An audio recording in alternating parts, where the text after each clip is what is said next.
What's up, everybody? Welcome back to Macabre'Gorium Labs presents School of Boredom, a showcase of things likely forgotten. My name is Mr. Bats, and I'll be your guide today as we explore lesson number 107, My Pet Monster, your creepy friend till the very end.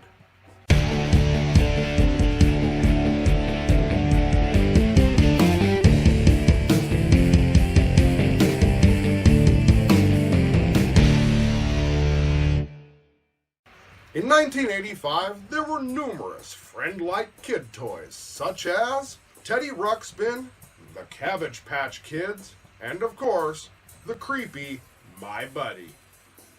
A well-timed addition to this friend-like toy line was created by Amtoy, a division of American Greetings. Now, American Greetings is a company we've showcased before, and will again, I'm sure. They have lots of great products. And then this awesome company released a new toy and a personal best friend for me in 1986. They allowed My Pet Monster to break into the toy scene. For any of those fanatics that are out there keeping track, My Pet Monster debuted after Mad Balls, but before Boglins. It just so happens that most plush dolls from back in that era were marketed specifically to girls. Boys did have G.I. Joe that many consider to be a male Barbie, but not really any plush toys. So the awesome American Greetings Company wanted to step into this demographic and market a plush toy to boys that would be scary, but not too scary. A lot of research from the time period showed that boys were having a large interest in toys and dolls that were specifically marketed to young females. See, it was a very different time back then, and girls usually got teddy bears and plush dolls that they could snuggle up with at night, while us boys were usually stuck with hard plastic toys that weren't really made for cuddling. See, us boys didn't really see Monster so much as a doll as he was a friend that would help us on our various adventures. The official television commercial emphasized that Monster was meant to be a friend, not a pet. Although it was proven to be helpful for lonely children as he was easy to share secrets with, play games with, and give lots and lots of hugs to. 2.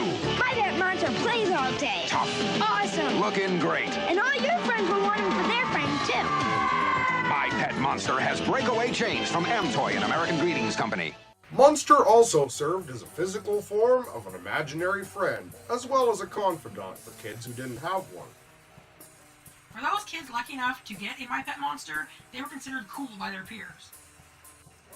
The highly colorful plush toy had blue fur, horns, a fanged smile, and was a toy fad popular of the era.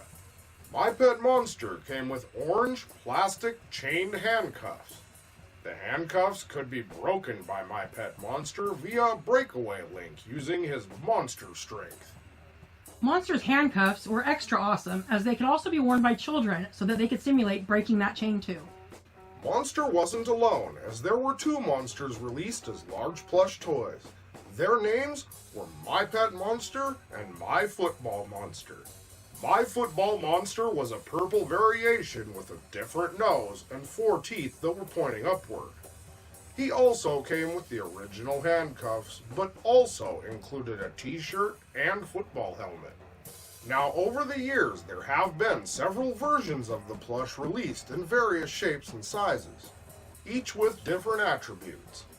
One such version was a 22-inch tall talking My Pet Monster that was redesigned and re-released in 2001 by the Toymax Toy Company. These monsters came in 16, 20, and 26-inch sizes. However, the 16-inch size had a plastic mouth instead of the furry mouth that was on the larger monsters. And here's a little fun fact. By winter of 1987, approximately 95% of the world had one of these awesome toys. My Pet Monster was most popular during the late 80s and early 90s, with both a cartoon and a direct-to-video movie. The movie went into development in 1985 and was released in 1986. This movie begins by telling the story of Max and his sister Melanie, who are going on a school field trip to the museum. During the trip, he finds a mysterious set of statues, one of which looks suspiciously like our friend, the monster. After dropping his apple next to the statue, he approaches the statue right as a beam of sunlight hits it, and he becomes cursed. Max is then briefly transformed into a hairy blue monster before changing back to his human form.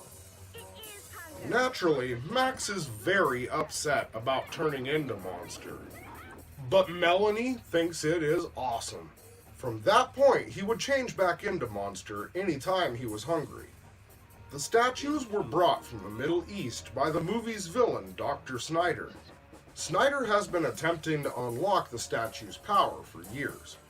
After discovering Max has gained the power of the monster, he sets out to capture Max and Melanie to boost his career and gain the power of the monster himself. However, he doesn't have anything that can match Monster's strength, so capturing them won't be easy. In typical 80s fashion, when he finally does capture the kids, they are able to escape, not to mention make it home in time to ruin a date for their older brother Rod. And also along with these wonderful 1980s movies tropes, in the movie, Max, as Monster, poses as a dog in a dog show to aid in the capture of several men trying to cheat at the dog show. Max is then changed back into a boy for no particular reason after talking with his sister Melanie. And then the movie ends by implying that Dr. Snyder gains the power of the monster after begging the statue. However, if you haven't guessed, this movie was very confusing with its backwards plot and dog show antics. The TV show, or animated series on the other hand, originally airing in 1987, was only one season long with 13 episodes. Despite the TV show being popular and well-liked, no more episodes have been ordered, much to the disappointment of fans. Fun fact, the cartoon did not lead into the movie as most people think, but was in fact made almost 2 years after the movie. The cartoon series was about friendship. It starts by telling us about Max, an underdog going to a toy store to look for a friend. He finds a purple monster with a pink face and orange handcuffs. Max buys the monster and hurries home to play with his new friend. Once home, he attempts to remove the handcuffs. But haha, when the handcuffs are off, Monster magically comes to life and he grows to 6 feet tall. Only Max, his sister Jill, and their friend Chucky know about Monster's secret. There are 2 villains in the cartoon series. Mr. Hinkle, a neighbor who always thinks Max is doing something wrong, he just isn't sure what. And of course, Beastier. Beastier is a large monster who hates light and is always trying to bring Monster back to Monsterland. However, Beastier, though large and intimidating, is bumbling and incompetent. One of his weaknesses is that he can be stopped using the magic handcuffs. The cuffs produce a light that will reduce him to a smaller monster and send him through a warp portal back to Monsterland. Beastier was a monster with dark purple fur, a black chest, blue eyebrows, yellow hair, and an orange plastic face. His nose is purple and he has a horn protruding in the middle of it. His mouth doesn't open and he has 2 teeth that go upward and 4 that go downward. He has black feet with blue nails. Included with this toy, of course, were the usual handcuffs. Beastier would always be the primary or secondary villain in the animated series. Since he hates light, he wears dark glasses to protect his sensitive eyes, which he can use to see in the dark. In the final episode, it does show that Beastier hates to be hugged, more so than being exposed to light. The series then shows the fun and hilarity that happens as the 2 try to hide Monster from Mr. Hinkle and try to keep him from being taken back to Monsterland by Beastier. And now, here's a little information about the animated series. The character Monster was voiced by Jeff McGibbon. McGibbon has provided voices for shows like Babar and TNT. There isn't a lot of information about other voiceover work he has done. However, McGibbon was in the Clarence TV movie in 1990 as Brent's classmate. Now, the Clarence discussed here doesn't refer to Clarence on Cartoon Network, but is about an angel that returns to Earth to help people. We will all remember My Pet Monster, though. The character Max was voiced by Sonny Beeson Thrasher. Thrasher, from Canada, has voiced several TV series cartoon voices. The character Jill was voiced by Alison Court. Court, also from Canada, is very well known as an actress and voice talent.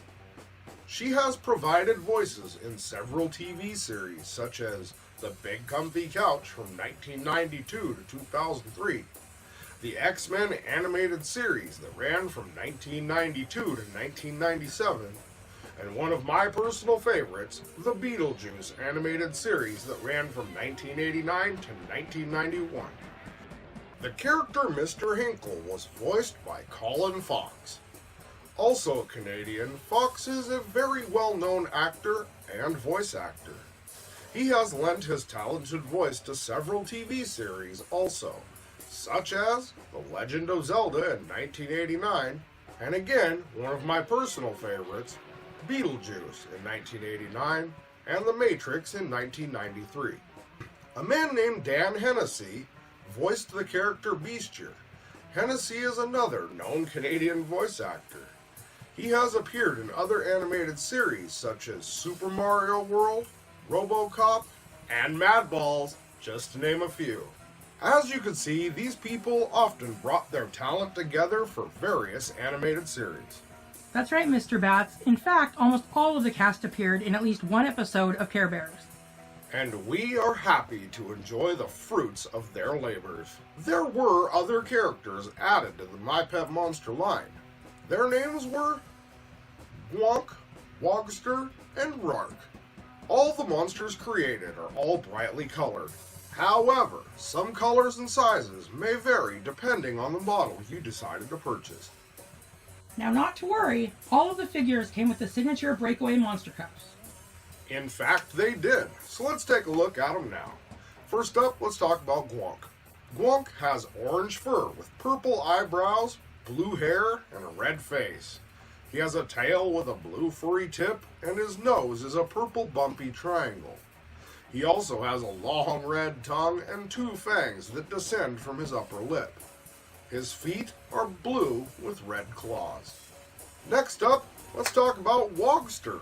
He is a monster that has pink fur with green eyebrows, blue hair, a tail with an orange tip, and a purple face. He also has blue feet with blue claws. Wogster resembles a dog. With a dark red tongue that sticks out over his bottom lip, he shows off his two fangs that are located on his lower jaw. Last but not least, we have Rark, a monster with purple fur, orange eyebrows, and yellow hair. He has a purplish pink nose with bumps, and his feet are green with hot pink claws. His tail has a yellow tip, and he has a purple tongue hanging over his bottom lip, and 3 fangs on each side of his upper lip.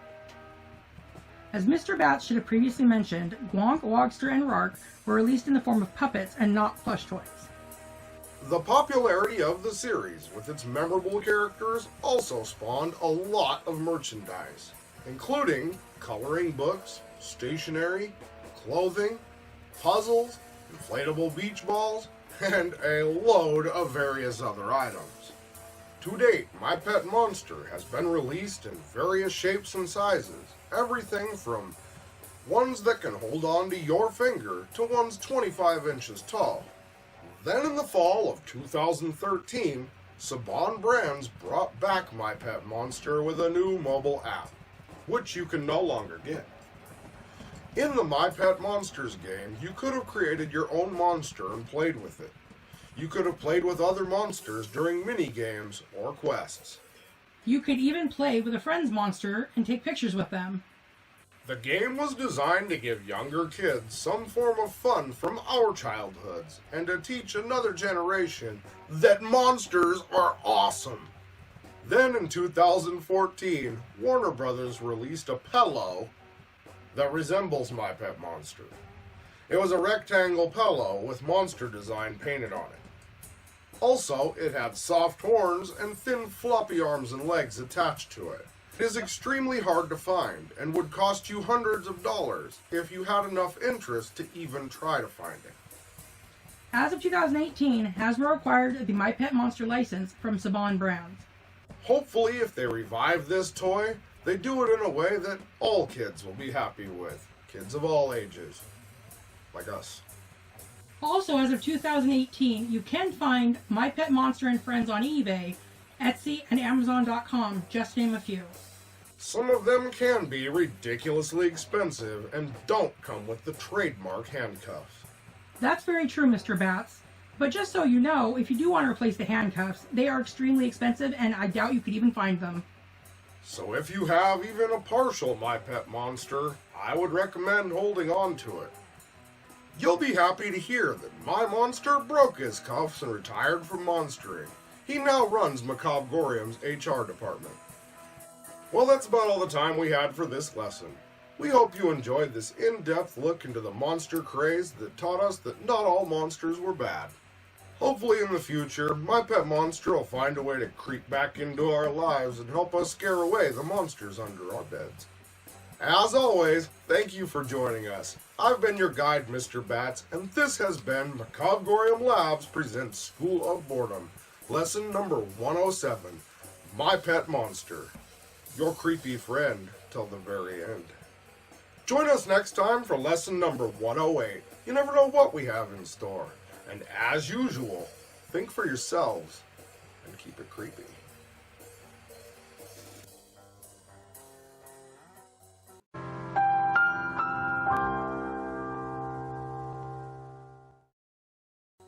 Hey everybody, hope you guys enjoyed this School of Boredom lesson. If you'd like to check out some of our other lessons, you can click the link right up above my head. If you'd like to check out our partner channel, you can click this link right over here. And please, as usual, don't forget to click like, subscribe, and turn on notifications so you can see all of our new School of Boredoms as soon as they come out.